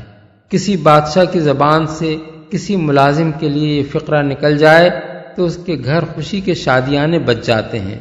یہاں چونکہ جمعے کے احکام ختم ہو گئے ہیں اس لیے مناسب معلوم ہوتا ہے کہ مذاہب اربعہ میں قرآن، حدیث، آثار صحابہ اور اسلام کے اصول عامہ سے جو احکام جمعہ مرتب کیے گئے ہیں ان کا خلاصہ دے دیا جائے۔ حنفیہ کے نزدیک جمعے کا وقت وہی ہے جو ظہر کا وقت ہے، نہ اس سے پہلے جمعہ ہو سکتا ہے نہ اس کے بعد۔ بیع کی حرمت پہلی اذان ہی سے شروع ہو جاتی ہے، نہ کہ اس دوسری اذان سے جو امام کے ممبر پر بیٹھنے کے بعد دی جاتی ہے، کیونکہ قرآن میں اذا نودی للصلاۃ من یوم الجمعہ کے الفاظ مطلقاً ارشاد ہوئے ہیں۔ اس لیے زوال کے بعد جب جمعے کا وقت شروع ہو جائے اس وقت جو اذان بھی نماز جمعہ کے لیے دی جائے لوگوں کو اسے سن کر خرید و فروخت چھوڑ دینی چاہیے۔ لیکن اگر کسی شخص نے اس وقت خرید و فروخت کر لی ہو تو بیع فاسد یا فسخ نہ ہو جائے گی بلکہ یہ صرف ایک گناہ ہوگا۔ جمعہ ہر بستی میں نہیں بلکہ صرف مصر جامع میں ہو سکتا ہے، اور مصر جامع کی معتبر تعریف یہ ہے کہ وہ شہر جس میں بازار ہوں، قیام امن کا انتظام موجود ہو اور آبادی اتنی ہو کہ اگر اس کی بڑی سے بڑی مسجد میں بھی نماز جمعہ کے مکلف سب لوگ جمع ہو جائیں تو اس میں سما نہ سکیں۔ جو لوگ شہر سے باہر رہتے ہوں ان پر جمعہ اس صورت میں شہر آ کر پڑھنا فرض ہے جبکہ ان تک اذان کی آواز پہنچتی ہو، یا وہ زیادہ سے زیادہ شہر سے 6 میل کے فاصلے پر ہوں۔ نماز کے لیے ضروری نہیں کہ وہ مسجد ہی میں ہو، وہ کھلے میدان میں بھی ہو سکتی ہے اور ایسے میدان میں بھی ہو سکتی ہے جو شہر کے باہر ہو مگر اس کا ایک حصہ شمار ہوتا ہو۔ نماز جمعہ صرف اس جگہ ہو سکتی ہے جہاں ہر شخص کے لیے شریک ہونے کا اذن عام ہو۔ کسی بند جگہ جہاں ہر ایک کو آنے کی اجازت نہ ہو، خواہ کتنے ہی لوگ جمع ہو جائیں، جمعہ صحیح نہیں ہو سکتا۔ صحت جمعہ کے لیے ضروری ہے کہ جماعت میں کم از کم بقول امام ابو حنیفہ امام کے سوا 3 آدمی یا بقول ابو یوسف و محمد امام سمیت 2 آدمی ایسے موجود ہوں جن پر جمعہ فرض ہے۔ جن عذرات کی بنا پر ایک شخص سے جمعہ ساقط ہو جاتا ہے وہ یہ ہیں: آدمی حالت سفر میں ہو، یا ایسا بیمار ہو کہ چل کر نہ آ سکتا ہو، یا دونوں ٹانگوں سے معذور ہو، یا اندھا ہو۔ مگر امام ابو یوسف اور امام محمد کے نزدیک اندھے پر سے صرف اس وقت جمعے کی فرضیت ساقط ہوتی ہے جبکہ وہ کوئی ایسا آدمی نہ پاتا ہو جو اسے چلا کر لے جائے، یا کسی ظالم سے اس کو جان اور آبرو کا یا ناقابل برداشت مالی نقصان کا خطرہ ہو، یا سخت بارش اور کیچڑ پانی ہو، یا آدمی قید کی حالت میں ہو۔ قیدیوں اور معذوروں کے لیے یہ بات مکروہ ہے کہ وہ جمعے کے روز ظہر کی نماز جماعت کے ساتھ پڑھیں۔ جن لوگوں کا جمعہ چھوٹ گیا ہو ان کے لیے بھی ظہر کی نماز جماعت سے پڑھنا مکروہ ہے۔ خطبہ صحت جمعہ کی شرائط میں سے ایک شرط ہے، کیونکہ نبی صلی اللہ علیہ وسلم نے کبھی جمعے کی نماز خطبے کے بغیر نہیں پڑھی ہے، اور وہ لازماً نماز سے پہلے ہونا چاہیے، اور 2 خطبے ہونے چاہیے۔ خطبے کے لیے جب امام ممبر کی طرف جائے اس وقت سے اختتام خطبہ تک ہر قسم کی بات چیت ممنوع ہے، اور نماز بھی اس وقت نہیں پڑھنی چاہیے خواہ امام کی آواز اس مقام تک پہنچتی ہو یا نہ پہنچتی ہو جہاں کوئی شخص بیٹھا ہو۔ ہدایہ فتح القدیر، احکام القرآن للجساس، الفقہ علی المذاہب الاربع، عمدۃ القاری۔ شافعیہ کے نزدیک جمعے کا وقت وہی ہے جو ظہر کا ہے۔ بیع کی حرمت اور سعی کا وجوب اس وقت سے شروع ہوتا ہے جب دوسری اذان ہو، یعنی وہ اذان جو امام کے ممبر پر بیٹھنے کے بعد دی جاتی ہے۔ تاہم اگر کوئی شخص اس وقت بیع کرے تو وہ فسخ نہیں ہوتی۔ جمعہ ہر اس بستی میں ہو سکتا ہے جس کے مستقل باشندوں میں 40 ایسے آدمی موجود ہوں جن پر نماز جمعہ فرض ہے۔ بستی سے باہر کے ان لوگوں پر جمعے کے لیے حاضر ہونا لازم ہے جن تک اذان کی آواز پہنچ سکتی ہو۔ جمعہ لازماً بستی کے حدود میں ہونا چاہیے، مگر یہ ضروری نہیں کہ وہ مسجد ہی میں پڑھا جائے۔ جو لوگ صحرا میں خیموں کے اندر رہتے ہوں ان پر جمعہ واجب نہیں ہے۔ صحت جمعہ کے لیے ضروری ہے کہ جماعت میں امام سمیت کم از کم 40 ایسے آدمی شریک ہوں جن پہ جمعہ فرض ہے۔ جن عذرات کی بنا پر کسی شخص سے جمعے کا فرض ساقط ہو جاتا ہے وہ یہ ہیں: سفر کی حالت میں ہو، یا کسی ایسے مقام پر 4 دن یا اس سے کم قیام کا ارادہ رکھتا ہو بشرطی کہ سفر جائز نوعیت کا ہو، ایسا بوڑھا یا مریض ہو کہ سواری پر بھی جمعے کے لیے نہ جا سکتا ہو، اندھا ہو اور کوئی ایسا آدمی نہ پاتا ہو جو اسے نماز کے لیے لے جائے، جان یا مال یا آبرو کا خوف لاحق ہو، قید کی حالت میں ہو، بشرطے کہ اس کی قید اس کے اپنے کسی قصور کی وجہ سے نہ ہو۔ نماز سے پہلے 2 خطبے ہونے چاہیے۔ خطبے کے دوران میں خاموش رہنا مسنون ہے مگر بات کرنا حرام نہیں ہے۔ جو شخص امام سے اتنا قریب بیٹھا ہو کہ خطبہ سن سکتا ہو اس کے لیے بولنا مکروہ ہے، لیکن وہ سلام کا جواب دے سکتا ہے اور رسول اللہ صلی اللہ علیہ وسلم کا ذکر سن کر بآواز بلند درود پڑھ سکتا ہے۔ مغنی المحتاج، الفقہ علی المذاہب الاربع۔ مالکیہ کے نزدیک جمعے کا وقت زوال سے شروع ہو کر مغرب سے اتنے پہلے تک ہے کہ سورج غروب ہونے سے پہلے پہلے خطبہ اور نماز ختم ہو جائے۔ بیع کی حرمت اور سعی کا وجوب دوسری اذان سے شروع ہوتا ہے۔ اس کے بعد اگر بیع واقع ہو تو وہ فاسد ہے اور فسخ ہوگی۔ جمعہ صرف ان بستیوں میں ہو سکتا ہے جن کے باشندے وہاں مستقل طور پر گھر بنا کر رہتے ہوں اور جاڑے گرمی میں منتقل نہ ہوتے ہوں، اور ان کی ضروریات اسی بستی میں فراہم ہوتی ہوں اور اپنی تعداد کی بنا پر وہ اپنی حفاظت کر سکتے ہوں۔ عارضی قیام گاہوں میں خواہ کتنے ہی لوگ ہوں اور خواہ وہ کتنی ہی مدت ٹھہریں، جمعہ قائم نہیں کیا جا سکتا۔ جس بستی میں جمعہ قائم کیا جاتا ہو اس سے 3 میل کے فاصلے تک رہنے والے لوگوں پر جمعے میں حاضر ہونا فرض ہے۔ نماز جمعہ صرف ایسی مسجد میں ہو سکتی ہے جو بستی کے اندر یا اس سے متصل ہو اور جس کی عمارت بستی کے عام باشندوں کے گھروں سے کمتر درجے کی نہ ہو۔ بعض مالکیوں نے یہ شرط بھی لگائی ہے کہ مسجد مسقف ہونی چاہیے اور اس میں 5 وقتہ نماز کا بھی اہتمام ہونا چاہیے، لیکن مالکیہ کا راجح مسلک یہ ہے کہ کسی مسجد میں صحت جمعہ کے لیے اس کا مسقف ہونا شرط نہیں ہے، اور ایسی مسجد میں بھی جمعہ ہو سکتا ہے جو صرف نماز جمعہ کے لیے بنائی گئی ہو اور 5 وقتہ نماز کا اس میں اہتمام نہ ہو۔ جمعے کی نماز صحیح ہونے کے لیے جماعت میں امام کے سوا کم از کم 12 ایسے آدمیوں کا موجود ہونا ضروری ہے جن پر جمعہ فرض ہو۔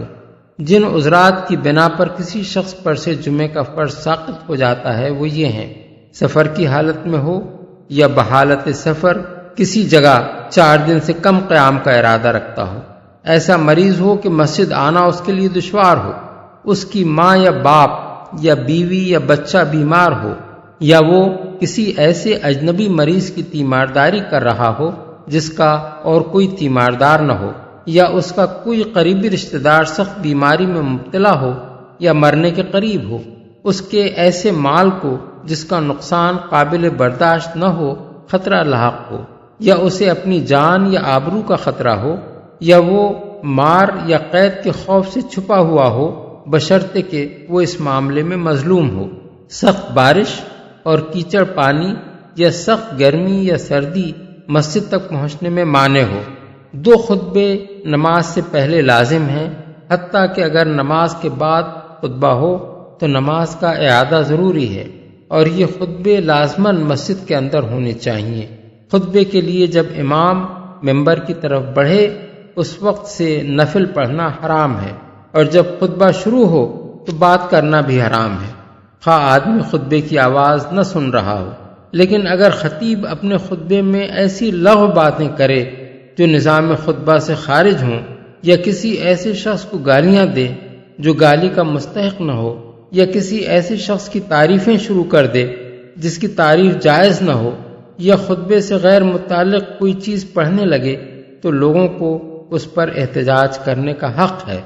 نیز خطبے میں بادشاہ وقت کے لیے دعا مکروہ ہے، الا یہ کہ خطیب کو اپنی جان کا خطرہ ہو۔ خطیب لازماً وہی شخص ہونا چاہیے جو نماز پڑھائے، اگر خطیب کے سوا کسی اور نے نماز پڑھائی ہو تو وہ باطل ہوگی۔ حاشیۃ الدسوقی علی الشہر الکبیر، احکام القرآن ابن عربی، الفقہ علی المذاہب الاربع۔ حنابلہ کے نزدیک جمعے کی نماز کا وقت صبح کو سورج کے بقدر یک نیزہ بلند ہونے کے بعد سے عصر کا وقت شروع ہونے تک ہے، لیکن زوال سے پہلے جمعہ صرف جائز ہے اور زوال کے بعد واجب اور افضل۔ بیع کی حرمت اور سعی کے وجوب کا وقت دوسری اذان سے شروع ہوتا ہے، اس کے بعد جو بیع ہو وہ سرے سے منعقد ہی نہیں ہوتی۔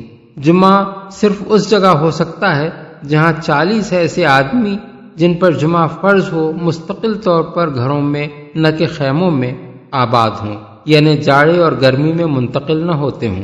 اس غرض کے لیے بستی کے گھروں اور محلوں کے باہم متصل یا متفرق ہونے سے کوئی فرق نہیں پڑتا، ان سب کے مجموعے کا نام ایک ہو تو وہ ایک ہی بستی ہے، خواہ اس کے ٹکڑے ایک دوسرے سے میلوں کے فاصلے پر ہوں۔ ایسی بستی سے جو لوگ 3 میل کے اندر رہتے ہوں ان پر جمعے کے لیے حاضر ہونا فرض ہے۔ جماعت میں امام سمیت 40 آدمیوں کی شرکت ضروری ہے۔ نماز کے لیے ضروری نہیں ہے کہ وہ مسجد ہی میں ہو، کھلے میدان میں بھی ہو سکتی ہے۔ جن عذرات کی بنا پر کسی شخص سے جمعے کا فرض ساقط ہو جاتا ہے وہ یہ ہیں: مسافر ہو اور جمعے کی بستی میں 4 دن یا اس سے کم قیام کا ارادہ رکھتا ہو، ایسا مریض ہو کہ سواری پر آنا بھی اس کے لیے مشکل ہو، اندھا ہو الا یہ کہ خود راستہ ٹٹول کر آ سکتا ہو۔ کسی دوسرے شخص کے سہارے آنا اندھے کے لیے واجب نہیں ہے۔ سخت سردی یا سخت گرمی یا سخت بارش اور کیچڑ نماز کی جگہ پہنچنے میں مانع ہو، کسی ظالم کے ظلم سے بچنے کے لیے چھپا ہوا ہو، جان یا آبرو کا خطرہ یا ایسے مالی نقصان کا خوف ہو جو قابل برداشت نہ ہو۔ نماز سے پہلے 2 خطبے ہونے چاہیے۔ خطبے کے دوران میں اس شخص کے لیے بولنا حرام ہے جو خطیب سے اتنا قریب ہو کہ اس کی آواز سن سکتا ہو۔ البتہ دور کا آدمی جس تک خطیب کی آواز نہ پہنچتی ہو بات کر سکتا ہے۔ خطیب خواہ عادل ہو یا غیر عادل، لوگوں کو خطبے کے دوران میں چپ رہنا چاہیے۔ اگر جمعے کے روز عید ہو جائے تو جو لوگ عید پڑھ چکے ہوں ان پر سے جمعے کا فرض ساقط ہے۔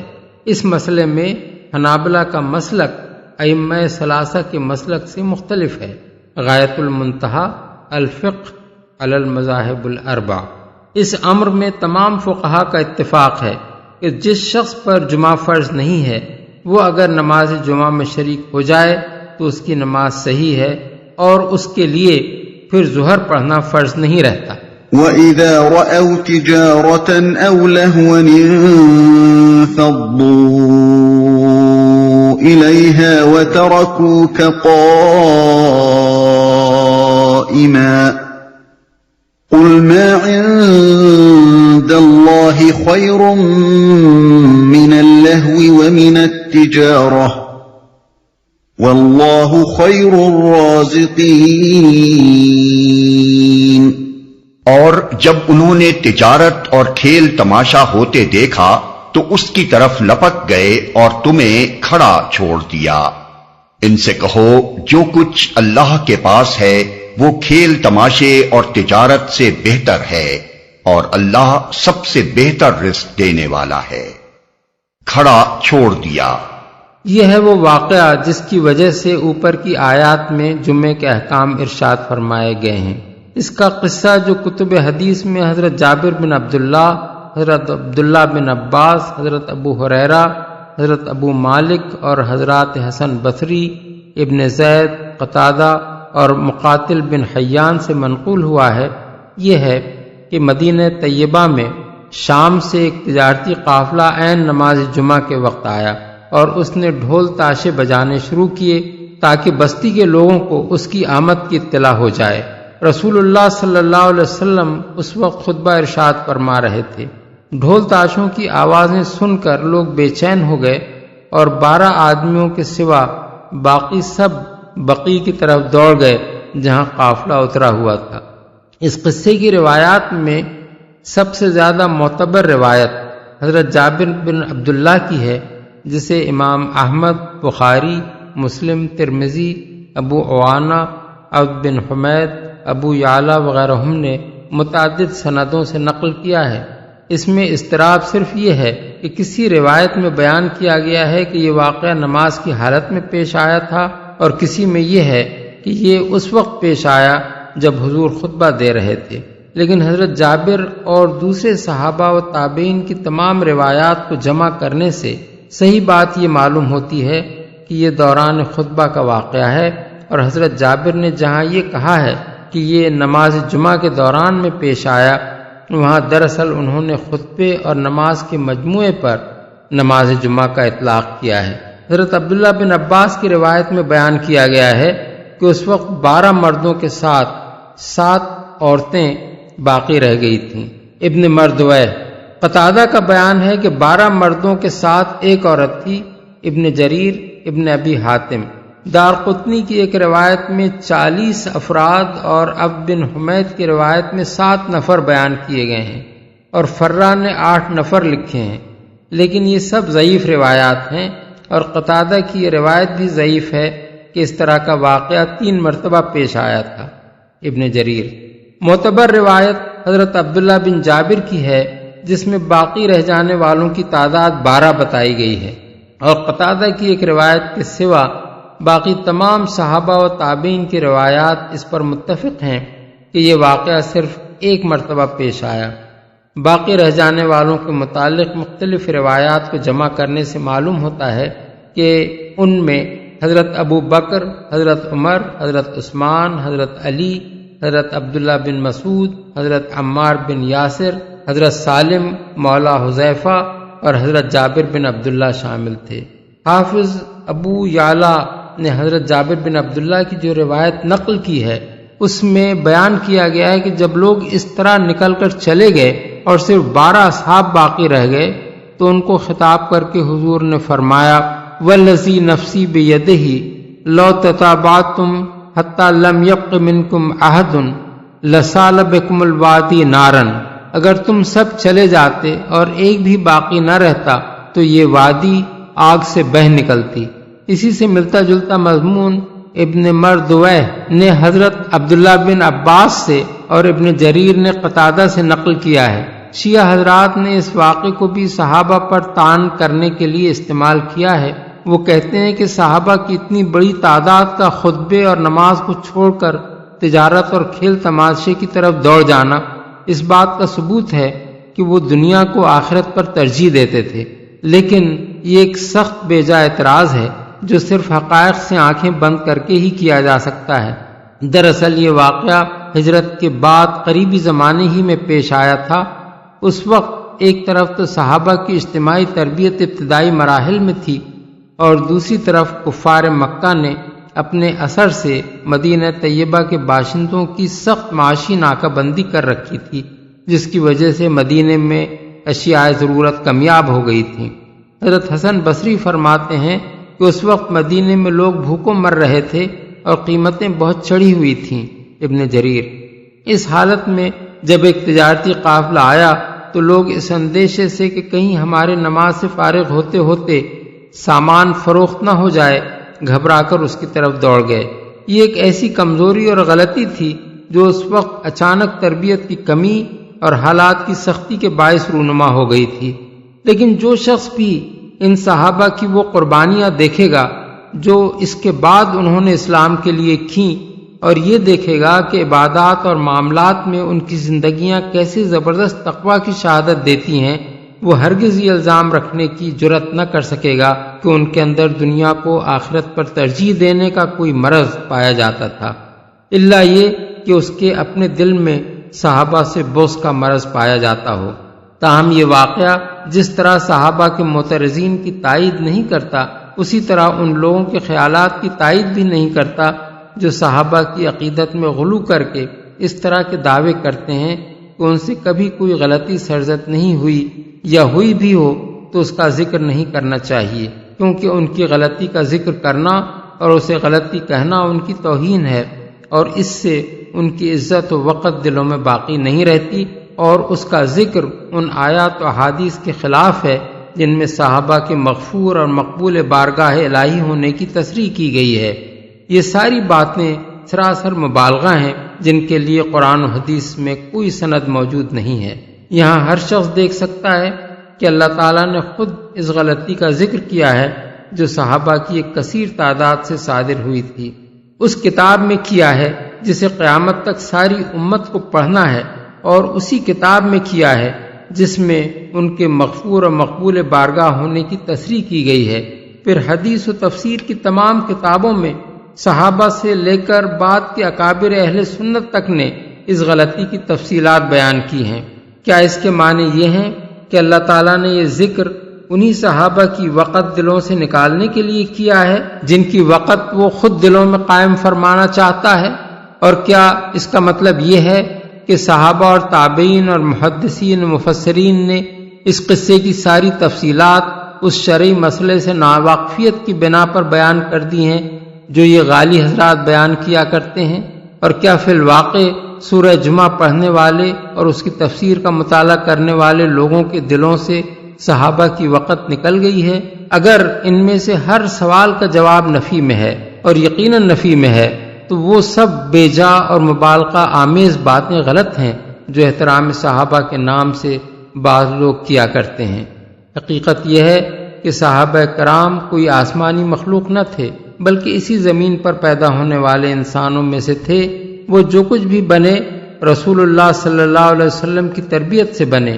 یہ تربیت بتدریج سال ہر سال تک ان کو دی گئی۔ اس کا جو طریقہ قرآن و حدیث میں ہم کو نظر آتا ہے وہ یہ ہے کہ جب کبھی ان کے اندر کسی کمزوری کا ظہور ہوا، اللہ اور اس کے رسول نے بروقت اس کی طرف توجہ فرمائی، اور فوراً اس خاص پہلو میں تعلیم و تربیت کا ایک پروگرام شروع ہو گیا جس میں وہ کمزوری پائی گئی تھی۔ اسی نماز جمعہ کے معاملے میں ہم دیکھتے ہیں کہ جب قافلہ تجارت والا واقعہ پیش آیا تو اللہ تعالیٰ نے سورہ جمعہ کا یہ رکوع نازل فرما کر اس پر تنبیہ کی اور جمعے کے آداب بتائے۔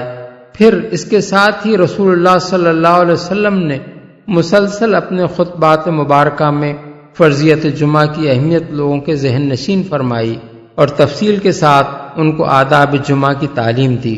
چنانچہ احادیث میں یہ ساری ہدایات ہم کو بڑی واضح صورت میں ملتی ہیں۔ حضرت ابو سعید خدری کا بیان ہے کہ حضور نے فرمایا ہر مسلمان کو جمعے کے روز غسل کرنا چاہیے، دانت صاف کرنے چاہیے، جو اچھے کپڑے اس کو میسر ہوں پہننے چاہیے، اور اگر خوشبو میسر ہو تو لگانی چاہیے۔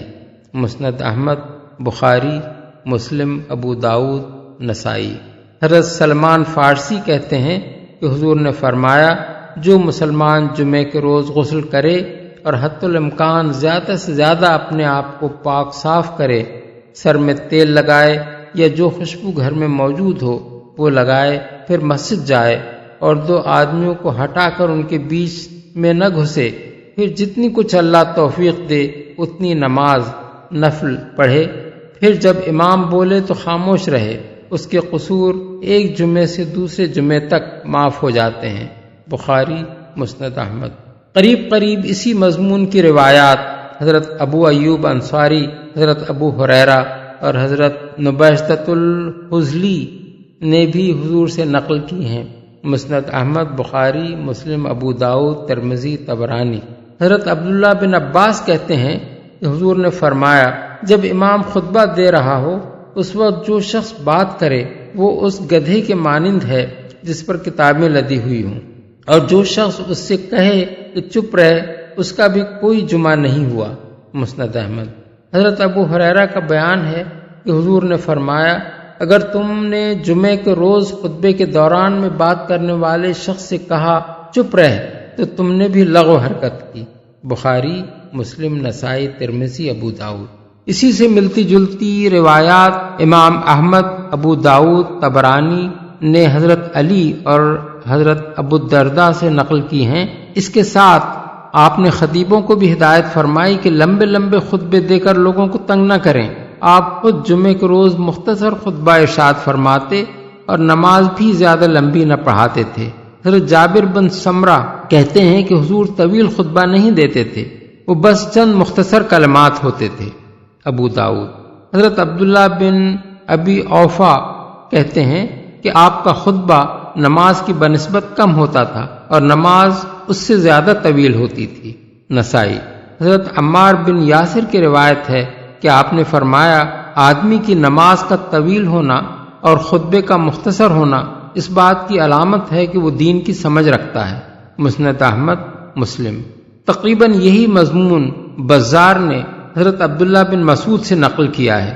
ان باتوں سے اندازہ ہوتا ہے کہ حضور نے کس طرح لوگوں کو جمعے کے آداب سکھائے، یہاں تک کہ اس نماز کی وہ شان قائم ہوئی جس کی نظیر دنیا کی کسی قوم کی اجتماعی عبادت میں نہیں پائی جاتی۔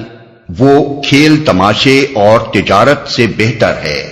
یہ فقرہ خود بتا رہا ہے کہ صحابہ سے جو غلطی ہوئی تھی اس کی نوعیت کیا تھی۔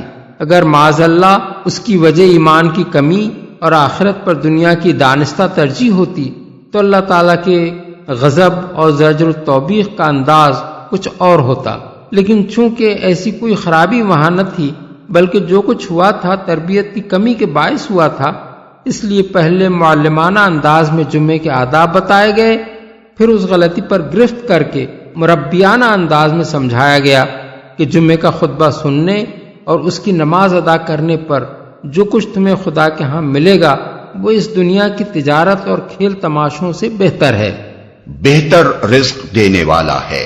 یعنی اس دنیا میں مجازن جو بھی رزق رسانی کا ذریعہ بنتے ہیں ان سب سے بہتر رازق اللہ تعالیٰ ہے۔